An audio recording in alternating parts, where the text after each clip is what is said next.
में आ चुके हैं, अपनी बातचीत को आगे लेके चलते हैं बाजार की। गुड मॉर्निंग निकुंज। काफ़ी न्यूज़ फ्लो आया इस वीकेंड, आरआईएल की डेट आ गई, एसबीआई के रिजल्ट थे। सबसे पहले मैं आपसे ये पूछना चाहूँगा कि 17,500 पे कुछ हर्डल टाइप का लग रहा है, हमने 1.5 हफ्ता बिता दिया यहाँ पे और आगे नहीं बढ़ पा रहे हैं, क्योंकि ऑफकोर्स बिग रैली भी थी। आपको कब लगता है कि आपको लगता है कि ये अगस्त सीरीज जो है वो थोड़ी कंसोलिडेटिंग वाली सीरीज होगी? ट्रेडर्स को कैसे ट्रेड करना चाहिए आपके हिसाब से ऐसे में, निफ्टी या बैंक निफ्टी ट्रेडर्स को, इंडेक्स ट्रेडर्स को? निफ्टी तो लग रहा है जैम हो रहा है, जो हम शायद लास्ट वीक शायद बात हमने चालू कर दी थी, निफ्टी लग रहा है जैम हो रहा है। मगर इंडिविजुअल स्टॉक्स के अंदर जिस प्रकार का मोमेंटम है, मुझे नहीं लगता है कि इस समय ये जल्दी करनी चाहिए, बिकॉज निफ्टी अगर थोड़ा अटक जाता है तो मार्केट अटक एक्शन उधर हो जाएगा और वो दिख रहा है। आप पैटर्न्स आप देखिए, number of stocks which are hitting a 52 week high, number of अच्छे स्टॉक्स, बढ़िया स्टॉक्स जिनके अंदर कोई स्टोरी टेलिंग नहीं है, जिनके अंदर कोई वाद विवाद नहीं है, जिनके अंदर कोई आप फंड में आप वैल्यूएशंस को लेकर के आप डिबेट कर सकते हैं, आप बिजनेस मॉडल को लेकर के डिबेट नहीं कर सकते। तो इस हफ्ते मुझे लगता है कि जो बुल्स का जो स्माइट है वो टेस्ट होगी। मगर निफ्टी का जो व्यू है शायद वह, और बैंक निफ्टी का खास करके जो व्यू है, क्योंकि एसबीआई के नंबर्स के बाद वो थोड़ा हो सकता है फिसलेगा, is not an indicator of market. Careful कहाँ रहना चाहिए? प्रोड्यूसर साहब 2 स्टॉक दिखाइए, सुजलॉन का इंट्राडे दिखाइए और टाटा टेली का इंट्राडे दिखाइए। अब आपको ये पूछना है कि जी इन कंपनियों के अंदर इतना बड़ा सर्च क्यों आया है? इनके अंदर ऐसा कोई कॉर्पोरेट डेवलपमेंट तो है नहीं, और टाटा टेली के अंदर भी हम जानते हैं कि बिजनेस को लेकर के एक बड़ा ग्रे एरिया है कि टाटा का कौन सा बिजनेस इसके अंदर हाउस होगा। मगर जब इस प्रकार की सर्जेस मैं स्क्रीन पे देखता हूँ, इसे हम बोलते हैं कि पेनी स्टॉक्स, ये एक डेस्परेशन वाला माहौल आ जाता है। तो ये इन कंपनियों से दूर रहिए। तो मैं काउंटर बातें कर रहा हूँ, इंडेक्स जैम होगा, मगर इंडिविजुअल स्टॉक्स में जो अर्निंग्स वाले हैं, जो क्वालिटी मिड कैप्स, उन पे ध्यान रखिए और पेनी स्टॉक्स को खास करके अवॉइड करिए। बिकॉज हम अंग्रेजी में कहावत कहते हैं ना कि now it is a time when the tail has started wagging the dog. Normally the dog should wag the tail. Right. ऐसे में निकुंज, जैसे आप बात भी कर रहे हैं कि बैंक निफ्टी तो आपको जाम लिख रहा है, बैंक निफ्टी आज कैसे रिएक्ट कर सकता है? और स्पेशली आपने अगर एसबीआई के नंबर्स को असेस किया हो, किस तरह के स्टेबल सेट ऑफ नंबर्स दिखते हैं? हालांकि कुछ पैरामीटर्स पर मिस हुए हैं, पर जिस तरह की न्यू क्रेडिट साइकिल की बात की जा रही है, आप कैसे देख रहे हैं कि एसबीआई के लिए आगे फर्दर चीजें दिखें? तो आपका जो सवाल का आंसर मिलेगा वो आपको एक और मुझे सवाल के आगे कैविएट लगाना पड़ेगा, टाइम फ्रेम क्या है आपका। तो सपोज आप आज कल इस हफ्ते अगले हफ्ते की बात कर रहे हैं, तो जाहिर है स्टेट बैंक ऑफ इंडिया के नंबर्स इतने अच्छे नहीं हैं कि स्टेट बैंक ऑफ इंडिया के नतीजों के बाद इसमें बजाज फाइनेंस टाइप एक मूव आए या फिर इंडसइंड बैंक टाइप मूव आए, और इतने ख़राब भी नहीं है कि एचडीएफसी बैंक टाइप इसके अंदर अंडर परफॉर्मेंस आए। स्टेट बैंक ऑफ इंडिया के अंदर कोई भी स्टॉक की जब वैल्यूएशन निकलती है तो उसके अंदर 2 फैक्टर्स मैटर करते हैं, ग्रोथ और परसेप्शन, जिसको हम बोल सकते हैं market is a function of EPS and price to book in case of State Bank of India. मुझे लगता है कि वो जो परसेप्शन थी वह चेंज हो चुकी है, अभी सस्ता नहीं है।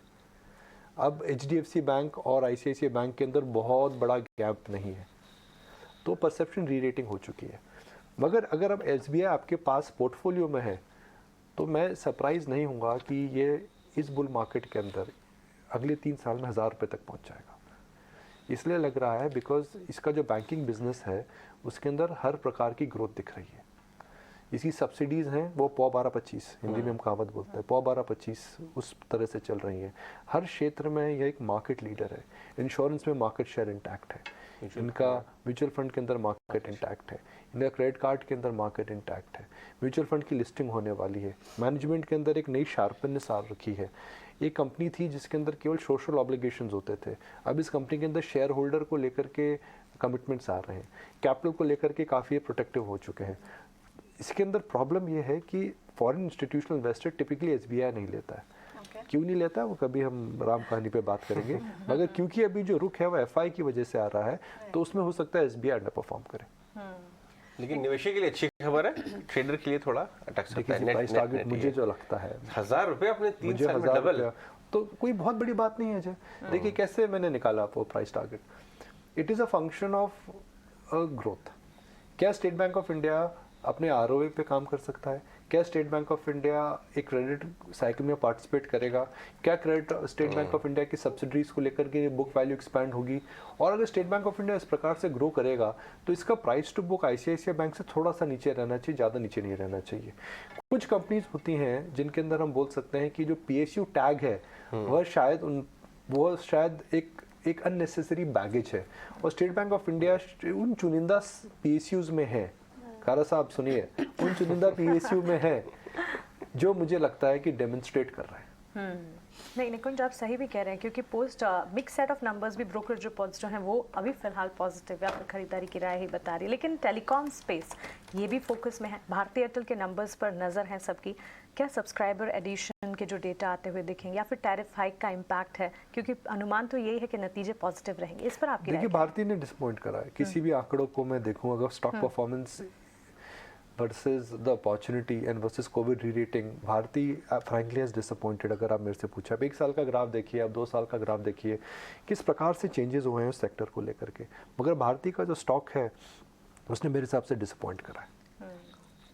ठीक है निकुंज, लेकिन सेक्टर स्पेसिफिक फिर इस हफ्ते, क्योंकि कई सारे ट्रिगर्स हैं, ऑफ कोर्स कई सारे फैक्टर्स जिसे नजर रखनी है, कोई पर्टिकुलर सेक्टर या ठीक है, स्टॉक? आयशर पे नज़र रखिए। आयशर पे इसलिए नज़र रखिए बिकॉज आयशर की नई बाइक आ रही है, और जो बाइक उसकी आ रही है, अभी सोचिए कि 350 सीसी की जो प्लेटफॉर्म है, RE is a platform, Eicher is success story of RE platform. RE platform 350 CC का है। हमारे पास जो नॉर्मल बाइक्स हिंदुस्तान में हम जिसे एंट्री लेवल बाइक बोलते हैं, वो एंट्री लेवल बाइक क्या बात है सिद्धार्थ साहब। कमाल का मल्टी बैगर बना है। अब देखिए, जो बाइक अगर है 125 सीसी के ऊपर, 2 लाख से नीचे 350 सीसी की कोई भी बाइक इंडिया में नहीं है। अब इस कैटेगरी में डिस्ट्रप्टिव प्लेयर ये आ सकते हैं। तो अगर आप एक एक्सपीरियंशियल बाइकिंग सेगमेंट में देखें तो उसके अंदर अफोर्डेबिलिटी को लेकर के क्वेश्चन मार्क था। मगर 3.5 लाख की बाइक अगर 2 लाख की होती, 1.5 लाख नहीं बचता है, 50% अफोर्डेबिलिटी बिक जाती है।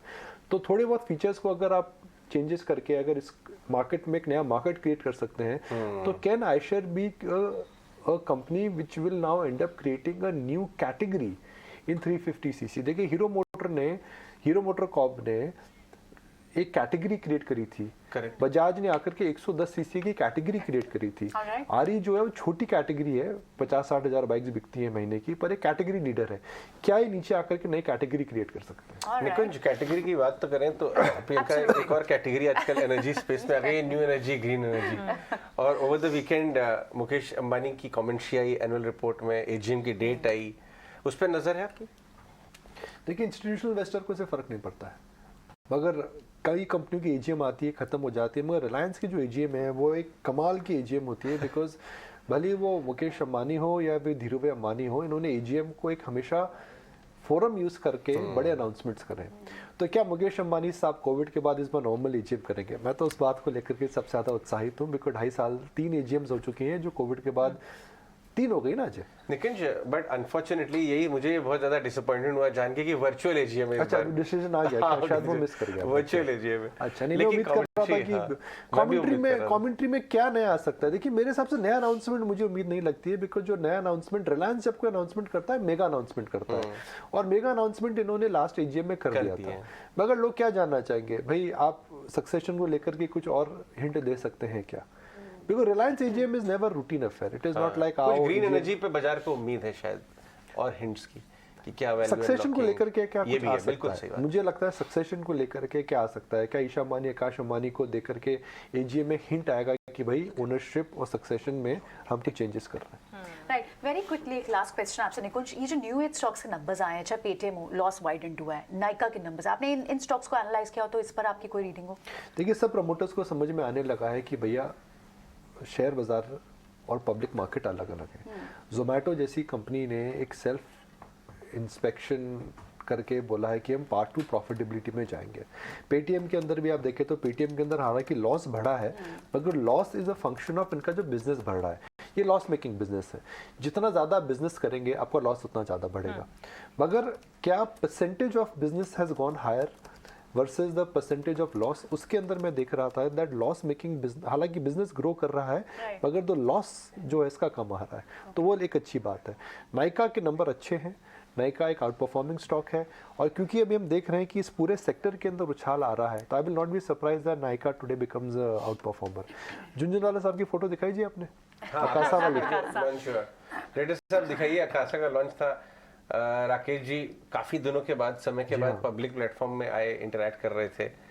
ये देखिए, हमारे एविएशन मिनिस्टर हैं, ये पहला टिकट है उनको इशू किया है, फर्स्ट टू फ्लाई अकासा है, क्या बात है।